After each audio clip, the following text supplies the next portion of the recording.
Hi, friends. Welcome back to the Beyond podcast. I'm your host, Dr. Flora, and I am really excited today to introduce my next guest. Cat Coley is a highly experienced business storyteller coach with over 20 years of sales and marketing experience under her belt. Throughout her career, she has witnessed the transformative power of a compelling story and its impact on businesses. However, what truly sets Kat apart and what inspired me to bring her on to the Beyond podcast is her own personal journey of overcoming adversity, including time spent in prison. Yeah, you heard that right.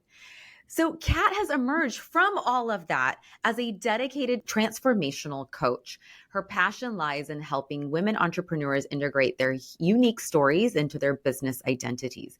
And I honestly think that no matter what job or role you have, there are tools and techniques that Kat shares that can apply to you. So with a strong background in sales, marketing, and business development, Kat brings a very strategic approach to storytelling, empowering women to embrace their past, take accountability, and use their stories as a catalyst for personal and professional growth.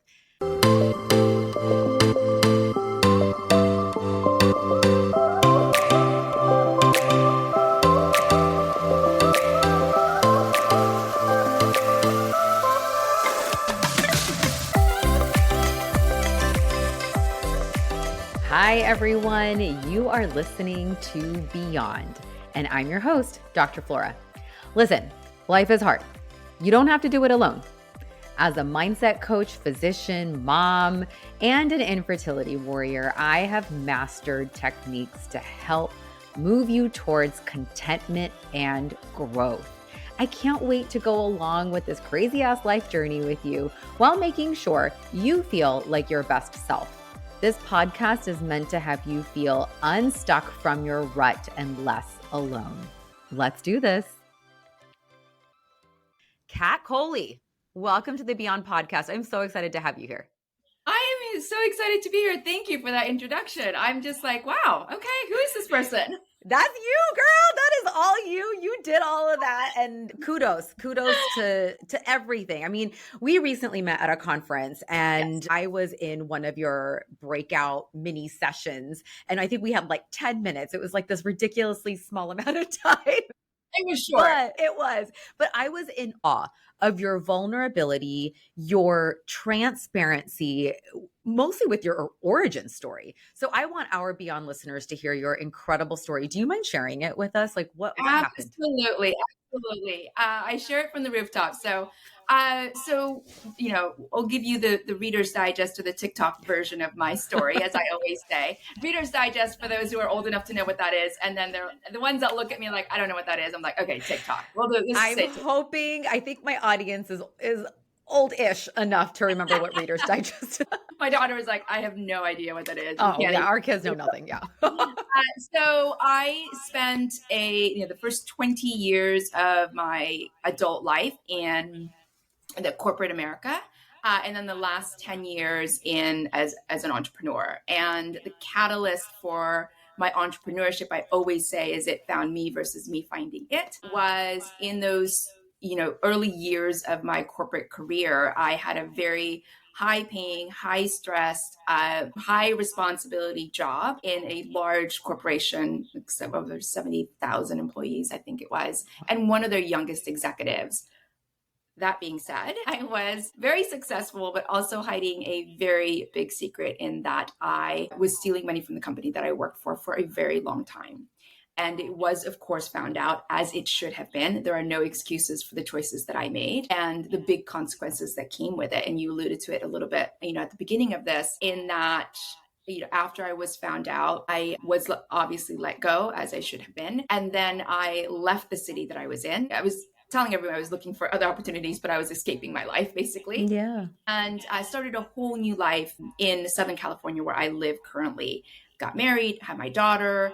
And then 3 years after it all kind of fell apart, my big, very, very public fall from grace, I went into my sentencing, which I was supposed to get probation for, and walked in 99.99%. I was getting 5-year probation, which was kind of what everyone had agreed. And at the last second. And I don't know still this day if it was already planned or if it was just a twist of fate, as you know, the universe would have it. And again, well deserving because of the consequences of the choices I had made. I was actually sent to prison. My prison sentence was 19 to 48 months. And, you know, people are always very interested in my time in prison, which I get it. Like, I totally get, you know, the interesting part of that. And it was interesting. I always say, I think you would probably get a lot more details from watching a prison documentary or watching the show, which I have never watched, like Orange is the New Black. I will say I've seen parts of that, and I'm like, none of that obviously is true. I mean, like, it's super exaggerated, everything about that. But I think you'd probably get more from those things than my actual experience from it. But 19 months to the day, I came home and I thought that I would just kind of sweep this under the rug and, you know, I paid my debt to society and come back to my life. And unfortunately, that didn't actually happen because it didn't recognize me and I didn't recognize it. My husband at the time asked for a divorce the day after I came home. And so I was kind of left with, you know, a single mom. I had no job, no credibility, no one, I lost all trust, no money, no place to live. I had like literally nothing but a daughter who is now nearly 3 years old. So I left when she was barely 1, came back when she was almost 3. And I had to pick my life back up. And I didn't really know how to do that. And so for the first year or so, just, I was grateful to have found a job who, looked past my gap in my resume and kind of went on with my life and was going to therapy and doing all the things. But I also felt like I was hiding. Once again, why my marriage broke up, where I had been for those who didn't know where I was at. And I was like, okay, I was done lying. I was done hiding. And now here I was, trying to be somebody I wasn't. And I didn't actually know who I was at that point. I spent so many years hiding and lying that I felt like I didn't really know who I was. And so kind of in that transformation or transition time, I started to share my story, not out of a business. I didn't have a business then, but just for cathartic reasons. And so when I did, I started to surround myself with really strong women who had all kind of started their own businesses, their side hustles. Some were still in their 9 to 5, some were just launching their businesses. And I'd never even thought about entrepreneurship. That wasn't even, I had been a corporate girl all my life. And so in that space, I was asked to come and share my story. And initially I was like, I don't know anyone who wants to hear my story. Like, why? And also I was in the middle of divorce. I was still in my 9 to 5. So I was like, it was just a story. I was just sharing an experience. But it became a very popular conversation. You know why? People are nosy. That's what they are. And so, like, they want to grab their popcorn. Exactly. They're like, tell us all about it. And so from there, I was asked to share, on podcasts. One of my first interview on a podcast was turned into a book, which became a bestseller. Wow. It was a group of stories that they published in a book. And from there, I was just asked to come on to different interviews. And then the biggest one was the first time I actually shared my story on stage. And I think off camera, we talked about the first time I shared it. It was absolutely horrific. I'm so glad that there is no video recording of it, or if there is, hopefully no one ever shows me, because it was absolutely horrendous. However, I will say that talk was actually the catalyst for my business, because when I got off the stage, a blubbering mess, crying, I was pulled off the stage by several women who not only thanked me for sharing my story and being so vulnerable and being so open and just, so free, but they also shared their stories with me, most, if not all of them, that day for the very first time. From abuse to homelessness to just traumas that they've been through, or just transformations and change that were happening in their lives. And I went home. First of all, I cried because it was just, I felt completely grateful and honored that they felt safe in sharing that with me. But then when I went home, I was like, okay, there is absolutely something here. Like, if I could figure out how to better share my story so I could actually get through my story on stage or in that setting, then I could be a safe place for women to share their stories. And the moment that happened, shortly thereafter, the job that I had let me go. I was laid off due to like budget, and I had no plan B, no plan C, no nothing. Had that job, I think actually kept me. I think I probably would still be, or not, in my 9 to 5, Interesting. because I didn't really think about this as something that I would do, nor or sharing my story for that matter. And so I'm really glad that the universe spoke and showed me the sign that I needed, because I was asking, like, is there more to this? Because I, again, was sharing my story while I was at that 9 to 5, but I felt like I pull, but I didn't know what that pull was, or what it could even be. And so when that did happen, I didn't really think about finding another job. I started my business. Literally, I think that week or the week after I got my business license, I had no idea what I was doing. I had no idea whatsoever what I was doing, but I just felt called to start my business and to just start sharing my story. And, I had, 20 plus years experience in sales and marketing and business development. So I, honed in on those skills. But then I really, in time, after I was, in business for a few years, really started to figure out, like, the art of storytelling. How do we tell our stories? Why it's so important? And then started helping the women that then I had as clients, helping them share their stories as well, and transition to, what it is now, which is, public speaking, sharing our stories, writing books, documentaries and interviews and podcasts and so on and so forth. So that's the TikTok version of that story. I love it. It's like TikTok part 1, 2, and 3. Kat, thank you for sharing. Thank you for your vulnerability. Thank you for your transparency. I think our world is slowly moving towards that direction, especially over social media. But for the longest time, I think it was drilled into us, especially as women, to put our best foot forward, and all the stuff that would be embarrassing or bring shame to the family and friends and to yourself would be hidden, and you continue to move forward without actually processing and learning from experiences. And so I love that you had the intuition obviously it wasn't planned, but you had the intuition to kind of ride that wave and obviously learn from mistakes in the past, but turn it into something that is fulfilling, I hope. Well, what a beautiful story. Thank you. Yeah. And I think that, especially, I come from a culture where we hide things a lot, and we don't talk about these things. And, to do what I do, and I know that my family still are like, why, Yeah, until this I day, they get don't it. really understand what I do and why I actually do it. And I get that. I totally understand that, that huge generational gap. But I also feel like I want to break that chain, and, it starts with me. And so hopefully I'm breaking that chain for my daughter, and then her future family, and the future generations that come after her, that we can share these things, and it's valuable to share these things, and it's valuable to open up about where we're at, who we are, what we're feeling, so that we can grow and learn. Otherwise, we so internalize everything, and Yeah, it comes out in different ways, manifests in so many different ways. absolutely. And then we end up, not living the life that I think we're meant to live. And, it's very freeing. And I didn't really realize that at the time, so, freedom for me has so many different meanings. And I was seeking freedom, when I was lying and I was hiding all the things, and I was stealing like a different type of freedom, like a freedom lifestyle, that I was pretending to be somebody I wasn't. And then I was seeking freedom when I was found out and I was in prison, and I was wanting my own physical and mental freedom there.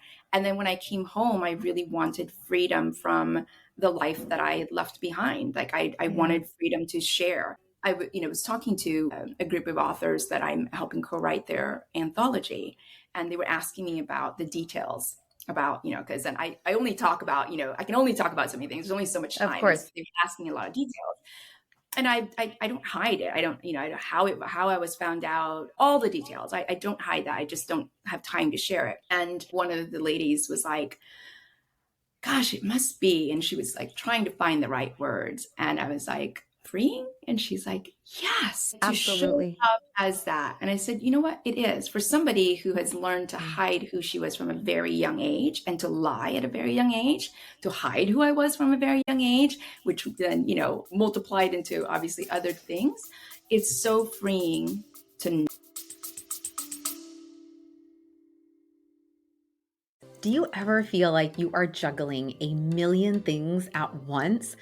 Especially if you are a business owner. You're trying to grow your business, but also, run your business. It can feel like you are drowning in your to-dos with barely a moment to breathe, let alone dream bigger. I have been there.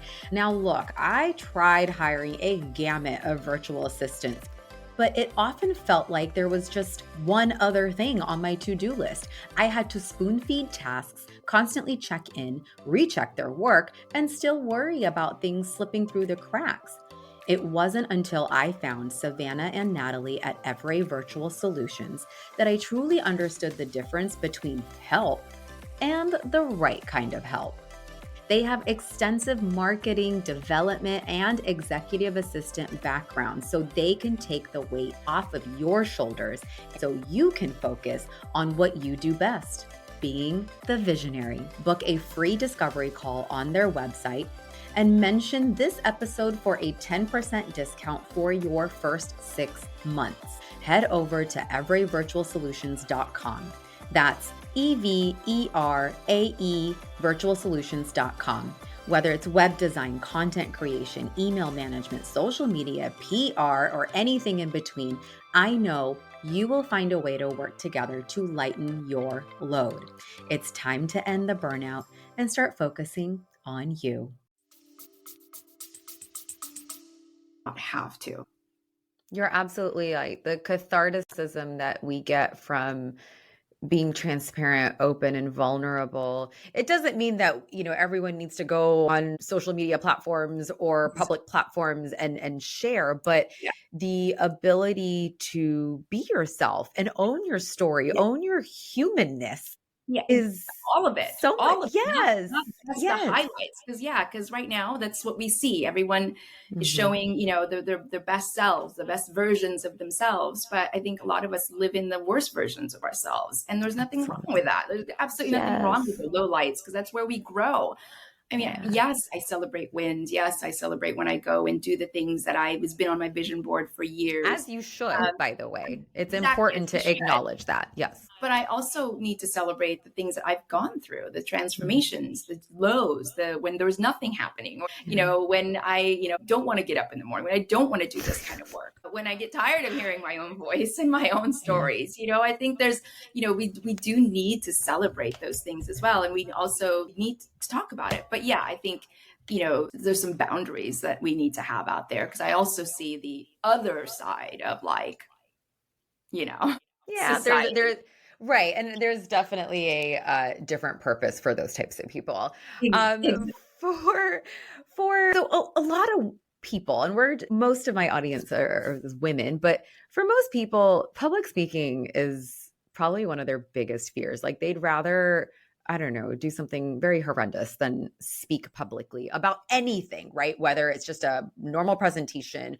or a vulnerable story about themselves. But and I think this also, and we were talking about this before starting, this also carries into our everyday lives. For example, it is so difficult to make friends as Mm. adults, especially when we have our own families and we have multiple schedules and little humans to take care of and large humans to take care of. It becomes more comfortable for us to stay in our bubble, but friendship relationships play such an important role in our mental health.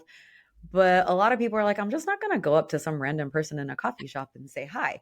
When in fact, that's okay. Like, it's okay to be that person and open up a conversation. What would be your advice to someone who's like, oh my God, there's no way I can speak in public, whether it's in front of 5 people or 100 people, or there would be no way I would start a random conversation with a person I don't know? It's so funny you say that because I came back from a talk, and one of the things I presented was that, the study of was about public speaking, that 75% of the population, and it's been researched to death, have some sort of anxiety about public speaking. I did And not know then it was that high, 75%.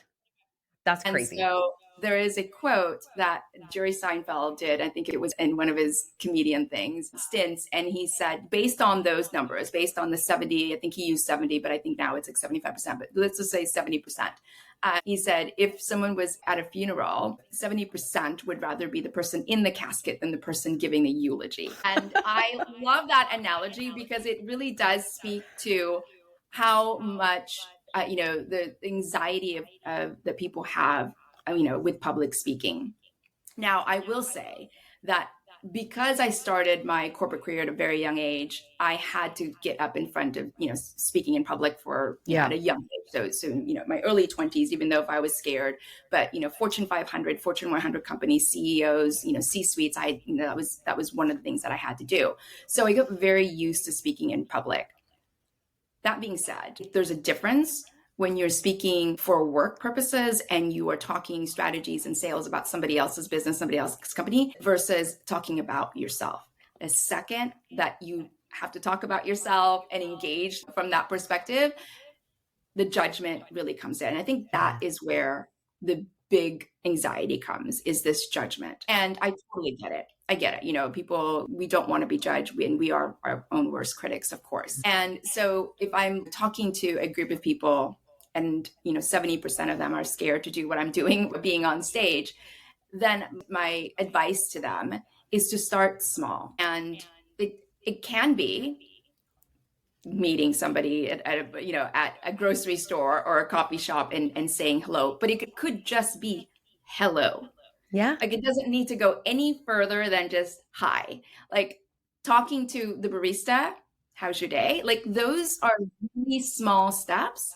Talking to the person that's checking you out, at the grocery store, or, those are small steps into speaking, because you're speaking to somebody else who you don't know. And that interaction there, that small interaction kind of every day, starts to build. And then your confidence starts to build. There's all kinds of networking and things of that nature that you could do, obviously virtual and in person, but just start with that. Like, that's like the smallest and easiest way, is just to, every time you walk into a store, is just say hello. One, it's actually good for yourself, Correct. for yourself, and just to boost your energy and to boost your mood. But two, it just gets you used to starting conversations. And that's really, anytime that I talk about public speaking or I teach public speaking, one of the first things that we talk about is just vulnerability. It's when you don't know what to say and you're not comfortable saying the things that you're saying, that you start to hone in on every breath you take, every move you make. I feel like the song. For those of you who know, I'm like, if you know, you know. Yeah, exactly. It just went over your head. I totally get that too. I have aged myself. But like, you hone in so much on everything and every detail, because you are so unsure and so you have no clarity in what you're saying. So when you do, and that's why anytime I do public speaking classes or workshops or anything like that, I want to get to know the person first. I want to get to understand who they are. And I want them to tell stories about, like, their childhood. I want them to tell stories about their friends or their husbands or their children or something like that, before we go into, like, now tell me about your business, because they can see the huge gap between, tell me about something really personal about you, whether it was, happy or sad or whatever that moment is, versus, like, now tell me what you do for your business. And all of a sudden it's like, and they can see it. Like, and so when we can transition and when we can help them combine those two worlds together, which is their personal life, which is about storytelling, and then what they do and why they do it, there is a connection there. So anytime I'm working with clients, most of my clients are women entrepreneurs, there's always usually a story that got them started to doing what they're doing. It's usually a personal story, or it could be a gap in the industry, but usually there is a personal story there. And usually that one story that they think that it actually is goes back decades into their childhood. And so, we go into this story mining, which allows us and them to see the connection between how they grew up, the environment they grew up in, the people that were around them, the things that they did, what then happened kind of in that midlife, and then what allowed them to transition into what they're doing now. And it makes them coming up on stage, telling them their stories about, their business and what they do and how they do it and who they serve, that much easier, because for them, there's a connection. And Yeah. it's natural. And it's like talking about their kids. It's like talking about their child. It's like talking with their best friend. And it just Yeah. naturally, transfers into, this is what I do now. Very similar to how, I transitioned from that's what happened to me and what I do now. Like, had I Right. started with I don't know, what I do now and then tried to kind of go back, right? And then I drop in, again, the tidbits of things that you now found out about me, that, I'm a storyteller. I'm a really good storyteller because I had to lie a lot as a young kid to try to Interesting. hide who I was. I didn't know who I was, and I was pretending to be who I was. And I learned that kind of through understanding why I did the things that I did and why I made the decisions that I did. And it all started to stem from things that I learned and saw at a young age, that lying and fabricating my life was easier than accepting who I was. And Yeah, it's those are so, oh my gosh, so many good gems and points in there. So, first and foremost, from like a listener standpoint, if you are trying to get over the public speaking angst that you feel, I love the exercise that you do with your clients. And I'm sure it's much deeper working with you one on one. But if you don't have the bandwidth or the budget or the time to hire a coach, I think it's worthwhile for you to just be with yourself for 15 minutes and do a little bit of a deep dive in your own personal journey. You're absolutely right. Anytime, and I'm going to talk about myself now. Anytime someone tells me, "Hey, let's go to this networking event," I don't know what it is about the word networking. I can't speak. Even just right now, just saying the word networking, I'm like, I get kind of tongue tied. And I literally go to these events and I will stay in the corner, which is the exact opposite of networking, right? And I get really uncomfortable and I sound like a wackadoodle and I can't talk about my brand and I can't talk about myself, which is like, I am the brand. Hello. But I had to do a really big mindset shift a while ago when I realized what it took to grow a business and grow a brand. I needed to rewire and reword why I was going to conferences and events and for a specific purpose. One, I needed to identify the purpose. Why am I going here? Am I going here just for the sake of going? Because that's probably a little bit of a waste of my time. Am I going to meet XYZ if there's a specific person or a group of people? But in general, I wasn't going to network. I was going to connect. And how do I connect? By being myself, right? You don't meet someone and say, "Hey, I am Flora and this is my brand." Like, you're not doing a presentation when you're talking to people, when you're quote yes. unquote networking.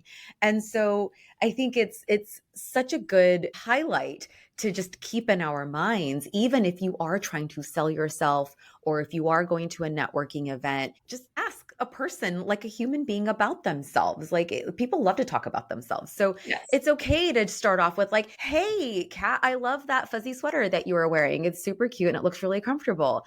Great, icebreaker. And we're going to chat back and forth about your sweater, right? And then maybe we can get into what we do, where we live. Yesterday, I went to a physical therapy session and our physical therapy facility moved to a brand new building. So, me being me, in my head, I'm like, "Oh my gosh, I'm so short in time. I need to get like a bunch of things done. I'm going to work while I walk." Like, I'm that person. I'm going to work while I'm in the elevator because even that extra 5 minutes is going to allow me Yeah. to send an email, right?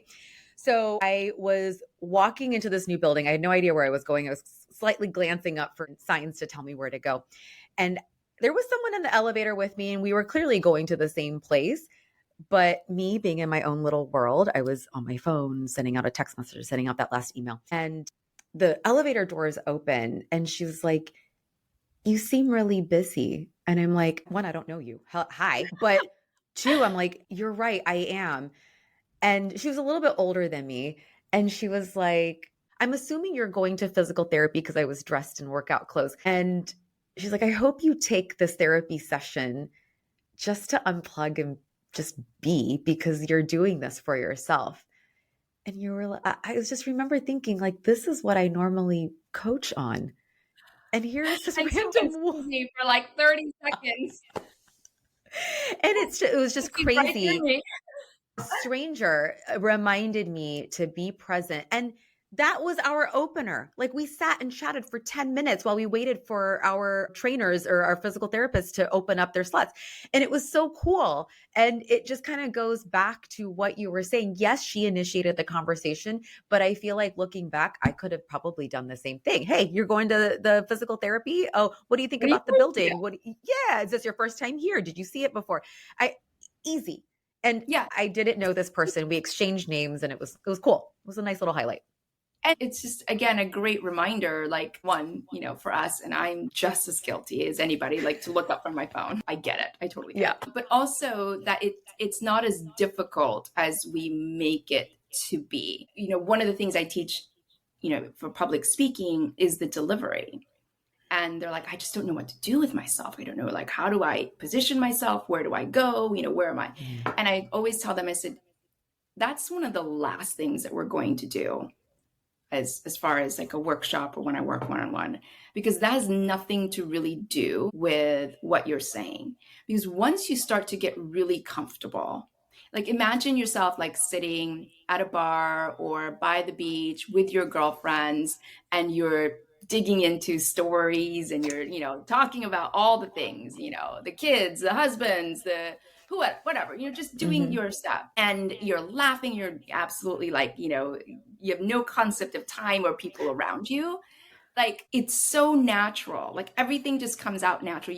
You're you, and hopefully you're picturing yourself like, laughing with your girlfriends and laughing, and, you're not thinking about like how you're standing, where you're positioning yourself, and I'm not saying that, getting up on stage is anything like that, but it starts with that. That's why I always start with story, because when you know what you're talking about and it's authentically you. Yes. And I mean authentically you. And that starts with vulnerability. And I always say this out loud, that, there's authenticity and there's transparency. Authenticity is you. That is who you are. And you get there by being vulnerable. Yeah. That's a great depiction.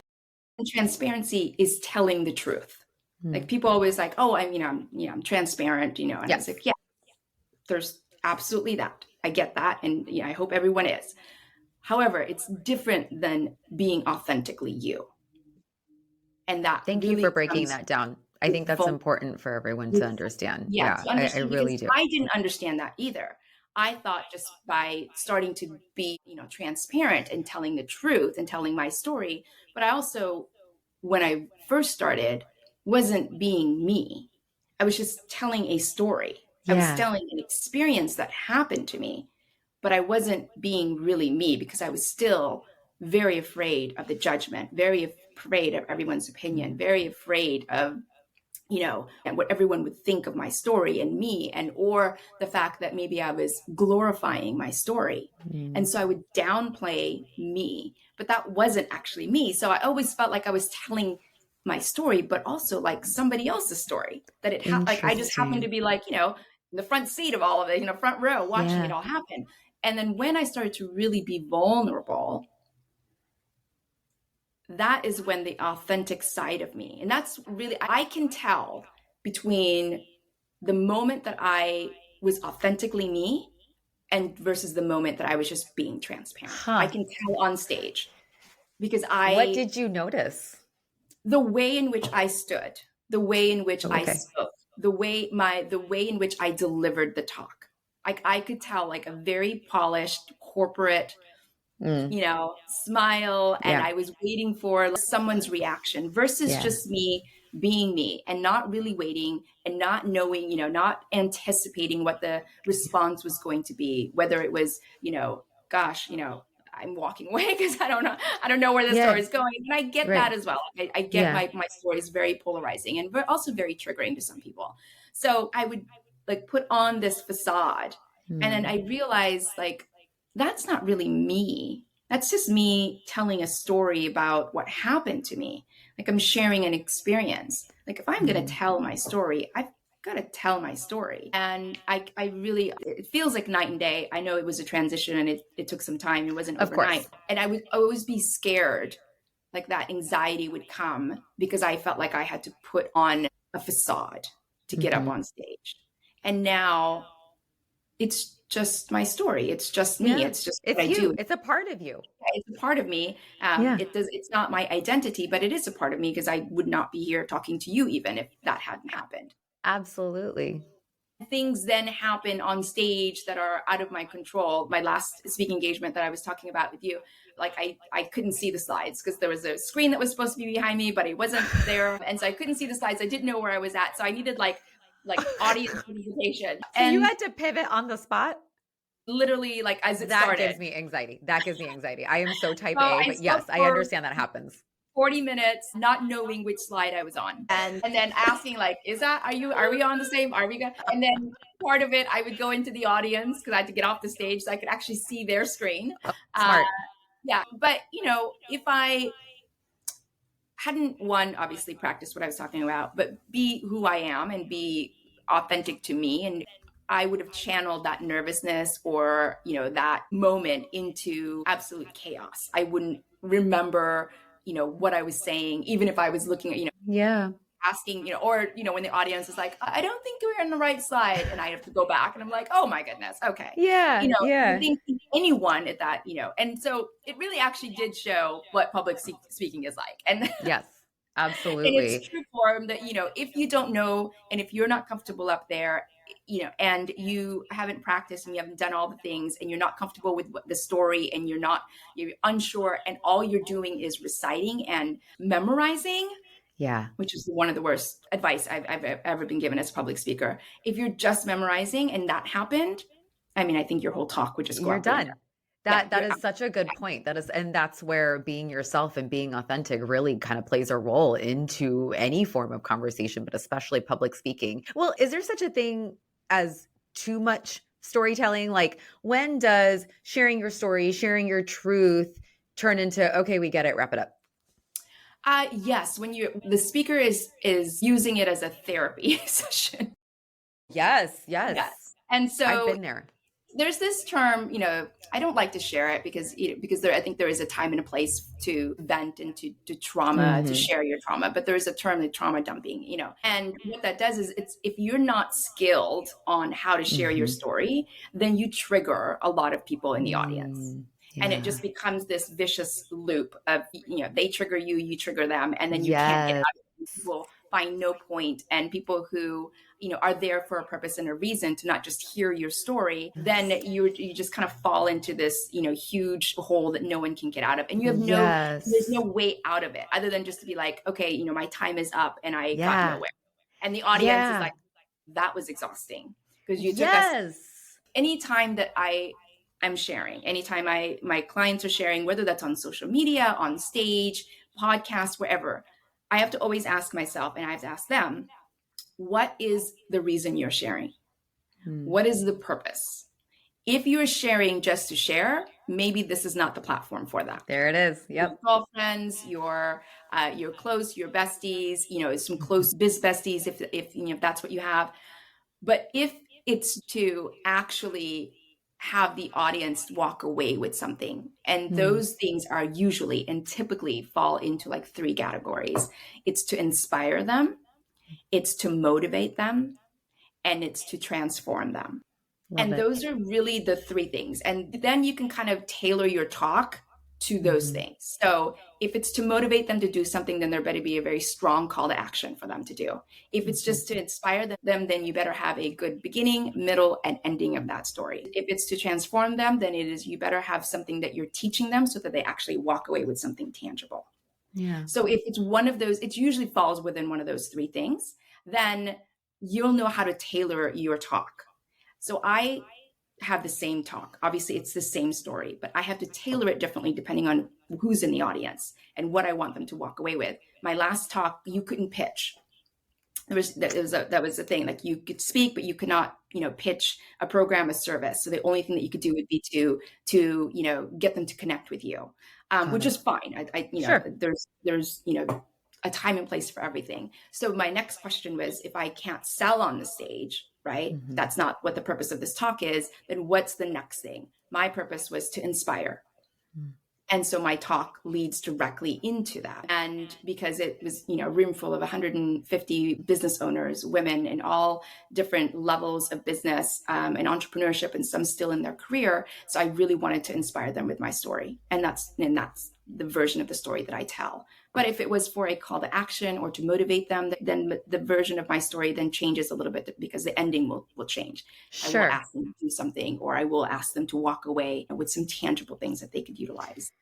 I love how you've broken this down, because I think sometimes it gets a little cringy for some people to be like, how can I be authentic, transparent, vulnerable, and also build a business and sell and make money? It sometimes just inherently doesn't seem like it goes together. But I love how you've taken a strategic approach to doing both. One, it takes a lot of self-reflection and a little bit of a deep dive into yourself and mindset and all that.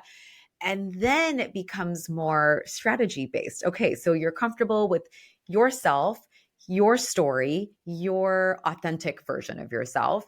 And now, how can you tailor your chat, your discussion, your talk, your presentation based off of purpose? I mean, that's strategy in the best way, because you're using yourself as a part of it. I always say, and again, I only teach and coach and mentor with things that I have dealt with myself. So yes, in the very beginning, when I was just sharing a story, that's all I was doing. And I was having a hard time transitioning from just a storyteller to a business, And so I had a very, very, very expensive hobby in the very beginning, because I wasn't making any money. That's what I always say. I'm like, you're in the business for business. Otherwise, we have a very expensive hobby. And I had a very expensive hobby for the first few years of my business, because I couldn't understand and couldn't I figure think out we all went through that. Yeah. Exactly. Transition. Also, because I also know, having a strong background in sales and marketing and business development, that there's a strategy to this. Just because I share my story doesn't mean that doors are going to open or opportunities are going to come. People may like my story, may be inspired by my story. Are they going to buy from me? Are they going to want me to coach them? Are they want to, be in one of my programs? Do they want to hear me speak? Whatever the case may be. So having a strategy to do that allows the clients that I work with and myself to know, okay, this is a part of my story that I can transition into a program. This is a part of this story, or my transformation that I can speak about, or I can do a workshop on. So every one of my clients, they all have businesses. Some have brick and mortar. A lot of them are service based. And so we have to transition their story from just a story to how then they help their clients. Absolutely. Whether that is it's so important. A physical product, or whether that is, a program or a service. And how do you segue it so it feels natural? Because storytelling is natural. It's like one of the most natural, most original thing, forms of communication we've ever had. I mean, that was obviously the first form of communication, and it sells by itself. Like, storytelling is advertising. Storytelling is marketing. And huge companies pay billions and billions of dollars to market, to storytell. That's it. To draw emotion. Absolutely. How do you utilize that for you and for yourself and your business, and understanding that there is a strategy behind it, where it doesn't have to feel icky or salesy, or feeling like you are using your network or your community or your audience as transactional. Because people always feel like, I just have this community, I have this audience, but I don't know, I don't want to sell to them. And I was like, well, I get that. And I get it, absolutely.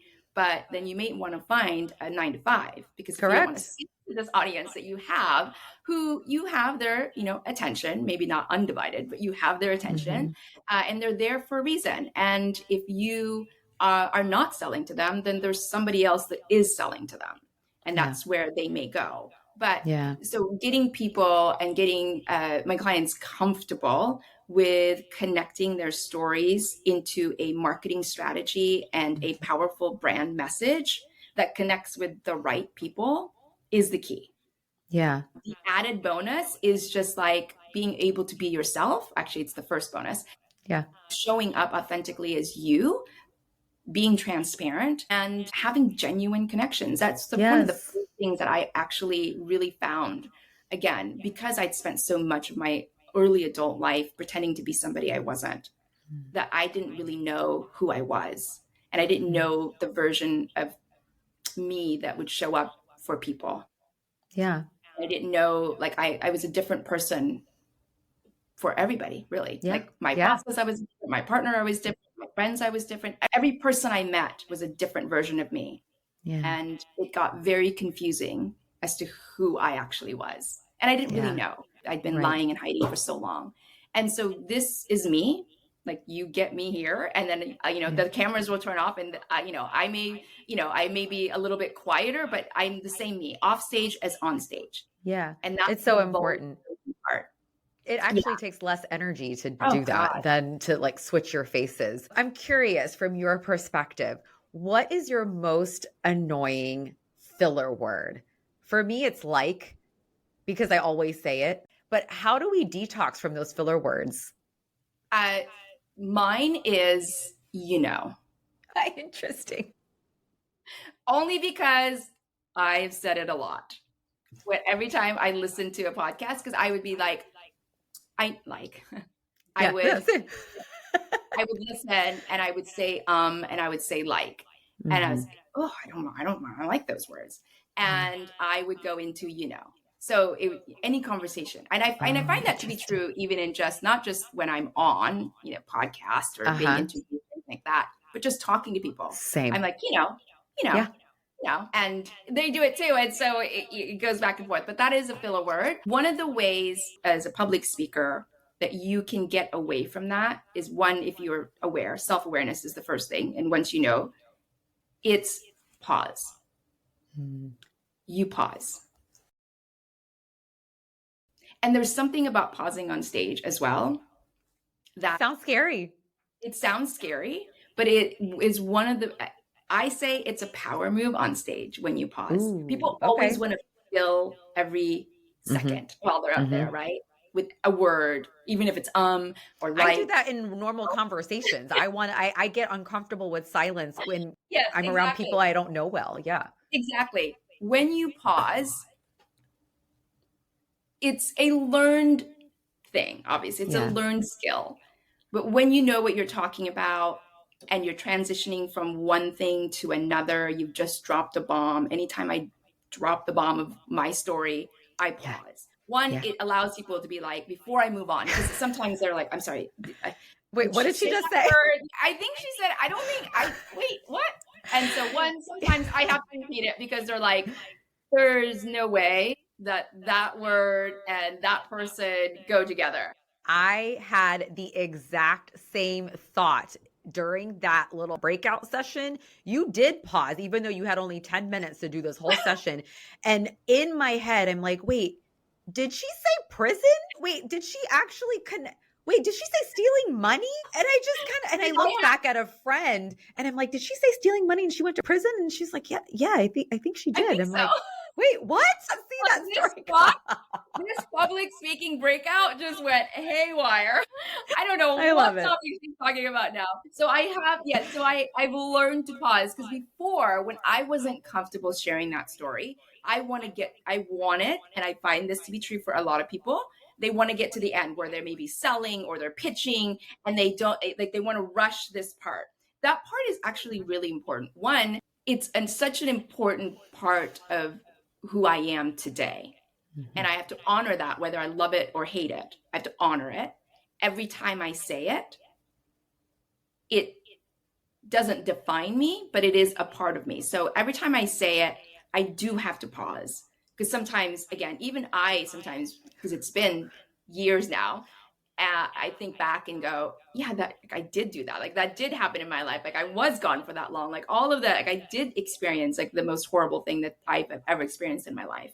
And I'm still here, but I do pause. But it took me a really long time. And I realized, again, why I wasn't pausing was because I was so ashamed of it, but I felt like I needed to say it, but I wanted to get to the next thing. So I would rush all the way through, and then people were still stuck in it. So they couldn't really hear the rest of my story. They couldn't hear the transformation. They couldn't even, because they were just stuck. They were like, I'm still here. So even in a 10-minute talk, I still pause. You did. So technically in a 30-minute talk, I pause. But that is one of the biggest power move that you can make as a speaker. One, you're getting the audience to kind of to work with you and work with your tone. And so you're just kind of you're guiding an audience through a journey. You are telling a story. And most stories, the good ones, the ones around the campfire, the ones that your grandparents told you or your parents told you, or the ones where, again, you're with your girlfriends, there is a pause. Everyone's like hanging on like bated breath. I go like, what? And you can do the same on stage. And that positions you as somebody that's really comfortable and really confident on stage. And not only positions you and not only appears, but you feel comfortable. Because when you feel rushed, they feel rushed.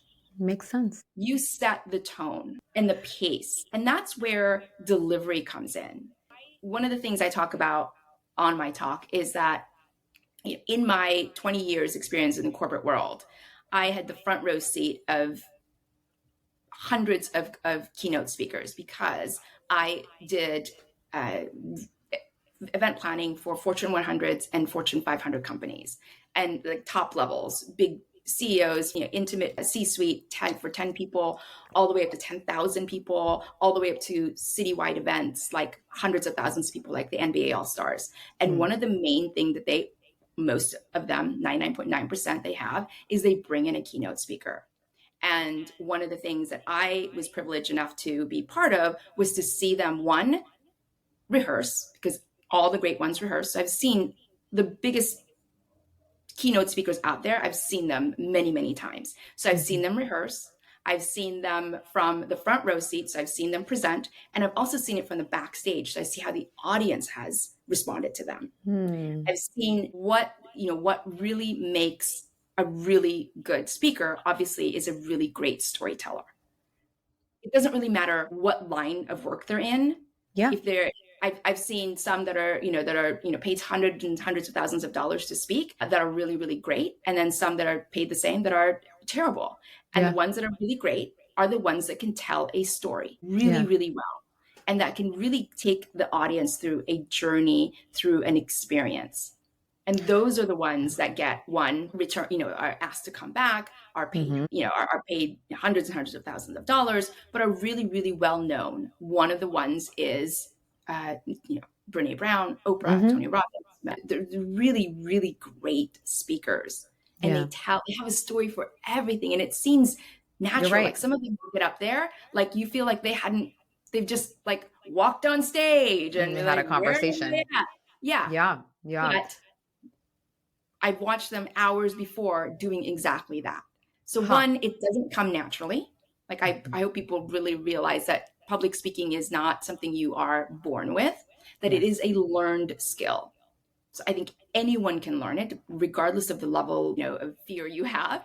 If you want to learn it, you can learn it. It is a learned skill. And it takes repetition. To do what I do now, it's taken me years in the making to be able to come up on stage and to still continue with a keynote talk with no access to my presentation and asking the audience if I'm on the right side, which I think, again, had that happened earlier, in my career, probably would have been so embarrassed. I probably would have not gone through with it, or I would have sat in the front row doing this and not on stage where I needed to be. And just, it would have felt really off. So it's repetition, it's practice, and it's understanding your story and being really comfortable and being really vulnerable and authentically you. And when you show up as that, the delivery, it happens. You naturally deliver in the cadence and in the way, in the tone that you would naturally speak. I feel like something will click at some point with the practice and consistency. And again, regardless of whether you're a public speaker or not, even in just everyday conversations, ever since I started this podcast, I would listen back to myself and I'm like, oh God, I said or I said like again, or I probably said, many a time as well. And you sit there and you perseverate over it. But then by practicing the pauses, which I do now, even in normal conversations, even with my husband, I will pause. And instead of trying to get that story out as fast as I can, it does kind of bring, you're right, it does set the tone and the cadence and for the entire story, no, regardless of who you're talking to, whether it's with a loved one or not. Yeah. It really Okay. does. We had so many wonderful gems here. Before we end, I love to do just like a rapid fire question round, 1 to 2 word answers, which rarely ever happens because I love to talk and my guests Obviously, love to I talk. do too. But yes. Okay. Question number 1. What is worse, a monotone speaker or an over-the-top dramatic one? Monotone. That makes sense. What do you think, in your opinion, is the most overdone TED Talk topic? Vulnerability. Yes, I agree. I had the same answer. Okay. What is the cringiest way someone can start a speech? I was born. What is that usually followed by? Like a location, time? Yeah, I was born in such and such town. Oh, The Lord. other one is, what's the deal with? Those 2 things. Oh, Because I what's didn't the even, deal with yeah. usually is like a comedian bit. But people You're right. sometimes have used it with actually speaking, like trying to get like engagement a response or yeah. initially. Like what's Interesting. with the like I'd always, when someone starts that, I was like, is this comedy? Like what are we? Yeah, We're about where to are we roast going? somebody. What's happening here? Interesting. Maybe they didn't go over their own purpose of their own Yeah, speech. exactly. What is the one phrase you wish people would stop using in speeches? I'm so sorry. Oh, how would that, I'm trying to think, how would that play a role? They are trying to prepare the audience that they're not prepared. Got it. Okay. Yeah, that makes sense. What, I think you actually already answered this. The worst speaking advice you've ever heard? Memorization. Memorize, yeah. And one speech that you recommend all of us, me, my listeners, to go listen to, what would it be? This is going to sound like total. So you said the one talk is vulnerability. Yeah. But actually, the one talk, because I think it was after this that everyone decided to like talk about it, is Brene Brown. Best one ever. It's the one talk that I recommend to everybody. But then after that, I'm like, then stop. After that, you're done. Yeah. And don't do any more. And then don't do vulnerability because, that she's already talked about the vulnerability side. That's said and done. Talk about something else. Yeah, you're right. Brene Brown was one of the first to get on that stage and talk about the power of vulnerability. And, that's where she has grown from. And then everyone kind of jumped on board. Everyone has wonderful talks and wonderful speeches and wonderful points. But I get it. But I think it's been overdone. And I think there's different sides of vulnerability that we could all, we could talk more about. But yeah, it's overdone.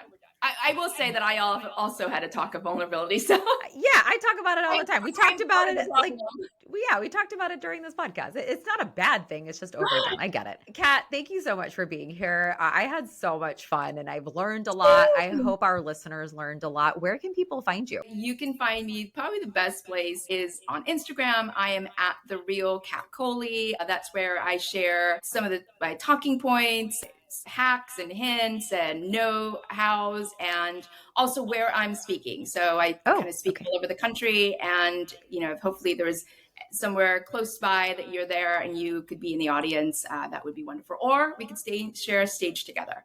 I love that.